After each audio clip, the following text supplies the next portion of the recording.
J'ai la chance encore d'être au Festival du Polar à la plage. Bon, le soleil n'est pas présent, c'est pas très grave, mais l'avantage c'est de rencontrer des personnes super sympas. La preuve, j'ai devant moi Dominique Destré. Alors vous sur votre programme, il y a marqué Stéphane Maillot, mais c'est la même personne en fin de compte. Et Dominique Destré, bonjour. Bonjour. Alors Dominique Destré, comment peut-on passer d'humoriste à l'écriture de polar? Il y a un fossé entre tout ça. Alors la vraie raison, c'est le Covid, en fait. Voilà, Comme beaucoup. voilà. J'avais une idée de roman depuis 25 ans dans la tête que je remisais toujours en me disant si un jour j'ai le temps. Et il se trouve que dans mes activités de musicien, d'humoriste, mes activités musicales diverses et variées, à partir de mars 2020, moi j'ai été pendant 2 ans pratiquement sans travailler. Donc c'était l'occasion ou jamais de me lancer dans l'aventure, et après s'est posé la question de savoir si je publiais sous mon vrai nom ou si j'allais publier sous pseudonyme. Et j'ai opté l'option pseudonyme Dominique Destré. Bon, l'histoire est un peu longue à raconter, mais c'était pour ne pas créer la confusion des genres. Voilà. Alors on va parler un petit peu de vous avant. L'humoriste, c'était plutôt l'humoriste engagé. On va parler des proches ou des gens comme ça, ou plutôt voilà, si vous avez vraiment un style bien particulier, ou plutôt le style un peu. Maintenant, c'est dans l'air du temps, le stand-up. Alors moi, je me considère comme un humoriste et non pas comme un comique, déjà. C'est très important. Vous avez cité des proches juste avant, c'est mon maître à penser. Des proches, Jean-Yann, Pierre Dac, jouer avec les mots, De Vos pour l'absurde, Audiard pour le ciné. Voilà, ça c'est mes références. Le grand barbu, là, comment c'était signé Furax et compagnie. Voilà, bon, ça voilà, signé Furax, c'est quelque chose qui parle plus aux plus jeunes d'entre nous, mais c'est quelque chose, moi, qui me parle. Voilà, c'est toutes mes influences. Vous parliez de spectacle engagé juste avant. Effectivement, mon spectacle était un ovni un peu dans la mesure où c'était un mélange de musique, de chansons humoristiques, mais toujours avec un peu de fond. Il y avait des sketchs, il y avait des lectures de certains de mes livres qui étaient des chroniques, dont ma petite série Humour Noir. Il y aurait de quoi raconter en ce moment. Voilà, oh bah oui, oui, oui, mais et du coup, voilà, à un moment donné, j'ai basculé un peu dans le polar, le roman noir, parce que j'y ai pris goût aussi. C'est deux écritures différentes. J'écrivais avant des livres de chroniques humoristiques et maintenant j'écris des romans structurés, quoi. La musique, c'était quel style? J'ai fait ce qu'on appelle le métier. J'ai une très longue liste de gens. J'ai fait 15 ans de show business. J'ai accompagné beaucoup de gens connus, notamment les Gypsy Kings, Chico et les Gypsy, les Forbans. On fait pas mal d'artistes. Voilà, j'ai fait La aussi. production, alors. Oui, puis j'ai fait des spectacles aussi. J'ai fait la dernière comédie musicale en France où tout était joué et chanté en direct. SIC, sur la vie d'Edith Piaf, donc c'était en 96, donc ça commence à dater, pour lequel on a reçu un Molière quand même. Oui, monsieur. D'accord, oui. Donc voilà. Donc, donc maintenant, parlons, parce que c'est le but aussi, le Festival du Polar, mais j'aime bien aussi voilà, découvrir les gens.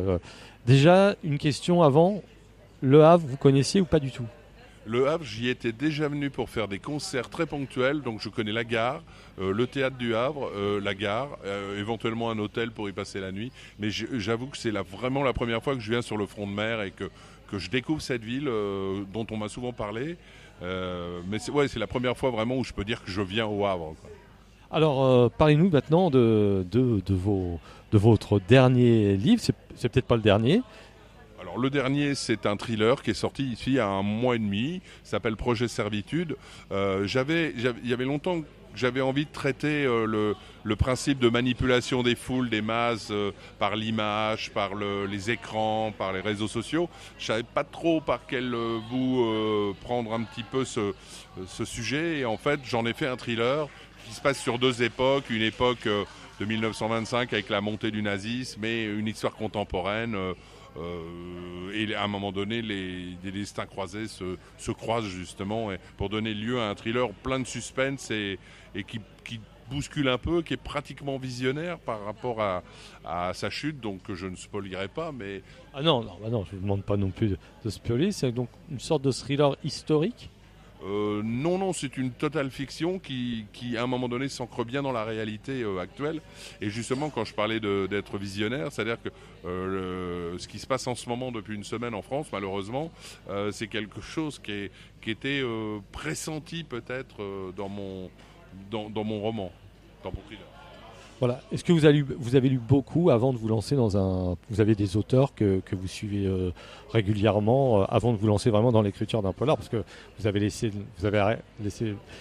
votre casquette humoriste pour vous mettre dans le polar. J'ai beaucoup lu, beaucoup lu, notamment jusqu'à une dizaine d'années. Je lis beaucoup moins, je le confesse, mais j'ai pas vraiment d'auteur fétiche. J'ai toujours été très éclectique dans mes lectures. Ça pouvait être les classiques de la littérature française, après des gens qui m'ont marqué comme Stephen King, John Grisham. Euh, Bernard Werber, après dans les polars actuels, il y a Adler Olsen que j'aime beaucoup, Minier. Je suis très éclectique. À côté de ça, il y a un auteur que j'adore aussi qui n'a rien à voir avec le polar, quoique c'est l'auteur de Malavita, c'est Tonino Belacquista, dont je suis un fan absolu.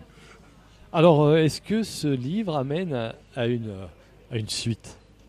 Non, parce que je pense que, à part mon premier roman qui a appelé une suite, parce que les lecteurs l'ont demandé quelque part, il se trouvait orphelin à la fin de la première histoire.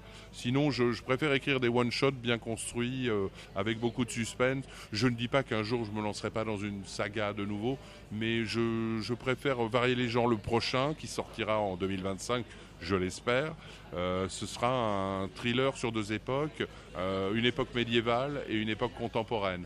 Et ça sera teinté d'ésotérisme et d'alchimie. Je n'ai pas encore posé la question. Vous êtes de quelle région? Alors je suis normand, mais je suis très haut normand. Je suis de Passy-sur-Eure, donc pour les Parisiens, je suis normand. Pour les Normands, je suis parisien. Mais pour moi, l'ancrage régional n'est pas quelque chose de vital, quoi. Est-ce qu'en parallèle, vous continuez votre métier d'humoriste ou pas du tout? Alors c'est un petit peu plus compliqué maintenant de gérer, surtout au niveau de temps, au niveau du temps, plusieurs activités. Je continue de temps en temps à jouer quand on veut bien de moi dans une salle, et je continue aussi mes activités, toujours de chef de chœur et d'écriture vocale beaucoup, et je fais toujours un peu de jazz pour me nettoyer la tête un petit peu. Combien d'instruments vous jouez? Pardon? Combien d'instruments vous jouez? Je joue du piano essentiellement, des claviers évidemment, et je me suis mis il y a quelques années au ukulélé, instrument fabuleux parce qu'il s'emmène partout, surtout. Il fallait le ramener aujourd'hui, ça aurait peut-être fait ramener le soleil, bon, peut-être pas les palmiers, mais au moins le soleil. Oui, puis vous auriez fait du surf pendant ce temps-là, mais ça aurait été bien. Oui, mais c'est un instrument amusant, mais je suis pianiste à la base, quoi. Voilà. Ok, bah écoutez, on vous rappelle, donc c'est Dominique Destré, voilà, qui est présent sur le Festival du Polar à la plage. Et pour vous suivre, il y a les réseaux, vous avez un site. Alors je suis comme tous les vieux de mon âge sur Facebook, donc Stéphane Maillot, humoriste sous mon vrai nom. Les éditions 2015 donc, que j'ai créées aussi sont trouvables sur Facebook. Sinon je ne suis pas un furieux des réseaux sociaux, mais on peut me retrouver via la boutique en ligne de mon site. Je suis facilement trouvable sur le web, et puis on peut y retrouver aussi mon panégyrique complet, quoi. Ok, merci.